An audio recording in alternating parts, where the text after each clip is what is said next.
Grabe lakas nito. Undefeated. Chinampion niya po yung Crystal Chess Grand Slam ngayon na ginaganap sa may Germany. Without losing a single game against top players in the world, including Magnus Carlsen. Ayan, durog sa kanya si Magnus, eliminated niya. Pero alam niyo ba kung sino pa ibang biktima? Ito po yung isa pang biktima, Ali Reza Firouzja. Rogdo din. Rogdo, mga sir. At sa finals, nakalaban niya po, walang iba kundi si Fabiano Caruana. Ayun. At yung game po na yan ang ating i-analyze. Ayun. So, puti po si Vincent Keimer. Again, freestyle to, 960, random chess. Bali-baligtad yung pyesa. Ayan, no? Lahat baligtad, ah. Oh, eto lang yung tumama. Pero naka-mirror po yan sa kabilang side. Puti po dito si Vincent Keimer, nag-C4 po siya. Pagka C4, nag-Knight F6, tumira ng Knight F3, tapos B6 lang para mabuksan yung bishop, na sinagot ng B4, agresibong tumutulak sa may queen side. Aggressive si Keimer. Anyway, nag-C5 po yan, and then bishop lang daw ni inataka yung reyna na tinirahan ng D6 at kinapture yung kabayo. Kinain din po ng ipon, tapos kinain yung A7. Abay, libre pala yun. Hanip na yun. Usually kasi may tori dyan eh. Hindi ko din napansin na. Pero na-libre yung pawn, pero okay pa rin daw yan. Kasi may knight G6. At pagka knight G6, nag-E3 develop lang. O, 1 pawn up. Ngayon, magtataka kayo, coach, ba't E3 lang po pinawalan yan? Eh, libre po yung B4 ah. O ba, it's all part of the plan. Binibigay talaga yan. Ang mangyayari kasi, magkakaroon naman ng malakas sa control sa sentro. So, ang tinira po niya, nag-bishop ito muna. Bago po hindi po, sa kadahilanan na may kain dito eh. Ayun no, yung bishop po. Masisira po ang structure. So, bishop muna sa E2, nag-rook sa C5, which is ang weird. Bakit po yan tinira? Baka gustong trapin yung reyna, pero hindi niya naman magawa kasi walang depensa. So, ang ginawa, nag-knight lang po sa may G3. O, talagang hindi na magagawa yun, no? No, hindi na magagawa. Anyway, nag-queen C7 and then tinirahan na ng D4 at ito po ay bigla-bigla na lang lamang na talaga sa puti. Equal pawn po yan, pero ang pangat kasi ng pawn structure ng itim eh. Anyway, ang ginawa niya sa rook A5 na sinagot ng rook sa may C2. Nag-bishop C6, aba, titirahan ka ng bishop A4, kaya nga po nag-castling. Huwag kayong magtaka, ganyan ang castling sa random chess. Basta po wala na pong mga pyesa dyan at pwede na matungtungan yan using po yung parang normal na castling ang magiging position. Ayan o. Oh, yun ang castling. Lupit, no? Anyway, nag-rook A3, nasinagot lang po ng H4. Grabe si Vincent Keimer, eh. Kailangan niya po yan para po aktibong maglalaro sa king side, aalis yung kabayo, magagamit na yung reyna. No, hindi lang yun, mamaya may mga pasok dito. Anyway, nag-bishop po sa A4, tumira lang po ng rook sa may C1, umatras lang na medyo surprising yan. Kasi binigay lang po yung pawn eh. E di magkakaroon ng pass pawn. Pero wala pa lang pansinan talaga yan. Kasi tutulakan ka. Tapos pag nag-knight E7 ka, tirahan ka lang doon ng D5 eh. And this knight move ay matindi. Yun lang daw po gagawin dyan. Anyway, hindi naman yung ginawa. Ang ginawa po is nag-A5. Pagka A5, nag-H5. Ayun na nga, knight E7 pa rin. Nag-D5. Aba, ganun pa rin. Tapos binigay oh. So, parang na-transpose lang, rook takes A2, and then nag-knight na nga po sa may D4. Nag-queen D7 po yan, and then sinagot ng rook lang sa may A1. Eh, malakas yung tore, pinapalit, pero hindi kinapture. Umiwas, nag-rook D2, na sinagot na ng H6. Nagbigay na naman ng pawn, pero may kapalit kasi yan. Pagka takes mo, ayan o, weak ito.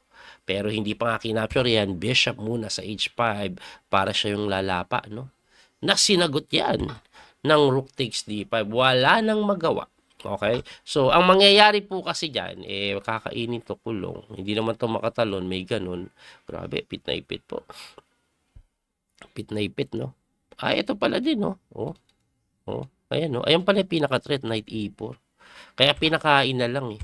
Pagka takes, tapos nag-bishop doon, umatras lang yung reyna. Okay, magtataka. Pwede pong kainin to, eh. Pwedeng kainin kulong. Pero kain kasi doon, tapos nakakatakot yung mga pass pawn.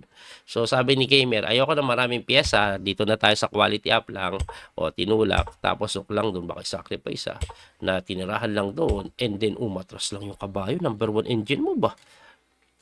Ganito lang oh. Ay, hindi ito. Ayun. Kasi pag gumalaw, bagsak doon. Quality up, malinis. Winning. Kaya nga, B5 na lang, na tinix lang. Tapos nag-queen C7, tumalon knight E3, and then nag-knight B6. So, basically, umaasa pa rin dito sa pass po na to. Pero, nag-rook lang po sa C8, tumakbo, and then bishop lang po sa F3, defending the D5, na tinira ng F5, at yan po ay sinakman lang. Ito po completely winning na. Wala na, ipit na eh. So, nag-bishop lang po doon. Yung pala, yun yan nag-F5 para magamit yung bishop. May pressure sa may D4 na kung saan tinirahan lang ng queen F4, hitting the D6 while defending the D4. Tumira po ng balik, pero sumok pa na yung Dore. Nagtulak na po, umaasa pa rin sir, pero sinacrifice lang. Brilliant move. Brilliant move, no? Libre yan or lugi sa palitan, pero pagka queen takes d6, saan ka pupunta? Pag gumalaw ka, may check. Ayan, pagpunta ka dito. Pag hinarang mo naman, knight d7, queen takes b4, ayun, limas-limas na sir eh. Ubos na yung pawn, daming pawn. Kaya ang ginawa is nag-knight d7 immediately, pero pagka rook a6, wale. Naparesign na sir. Paresign na. Wala na eh. Gagawin. Libre yung pawn, kaso rook a8 lang yan eh. Pagkaangat mo, pwede ka na bang matiin? Pwede na ata. Kahit nga kain na lang dito. Eh. Wala eh. Wala itong magawa. Walang magawa, no? Di din to makagalaw, putik. Walang square, oh. Walang square. Kasi kung magalaw mo man lang, maitulak mo. Wala. Kaya Pabi nag-resign. At sa kanilang second game, easy draw ang ginawa ni Vincent Keimer. Kaya po si Vincent ang nag-champion. At gusto ko lang pong ipakita yung kanyang performance sa torneo na to, sa pinaka-knockout bracket na, no. Tingnan niyo po, lupit eh. Ayan no, panalo kay Alvarez sa game 1 at tinabla yung game 2. Panalo kay Magnus game 1, tinabla game 2. Panalo kay Fabiano game 1, tinabla game 2. Hindi po natalo kahit isang beses. Wow. Ganun katindi ang performance si Vincent Keimer.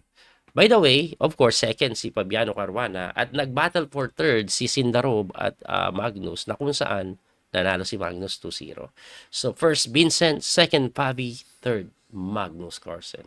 Kakaiba talaga ng random chess, no? May explanation ako dyan eh.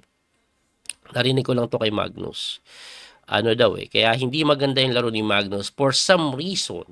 Ang random chess kasi nadidiscover nila ngayon na may mga posisyon na talagang lugi talaga ang black sa simula pa lang. Kasi white ang unang titire. So, para sabi ni Magnus, sa kanya ko to narinig na parang very unlucky siya when it comes to black. Laging ganun agad yung sitwasyon. Anyway, kahit ganun sitwasyon, equalize pa rin ni Magnus. Yun nga lang, eventually natatalo din. Kumbaga, ang napansin ko kay Magnus, yung sharpness, hindi ganun ka-sharp tulad ng dati. Malakas pa rin sa malakas, pero dati kasi sobrang sharp ni Magnus yung pagdududahan mong engine eh, no? Pero ngayon, etong si Vincent yung mukhang engine eh, lupit na mga tira. Anyway, abangan nyo po yung susunod na tournament.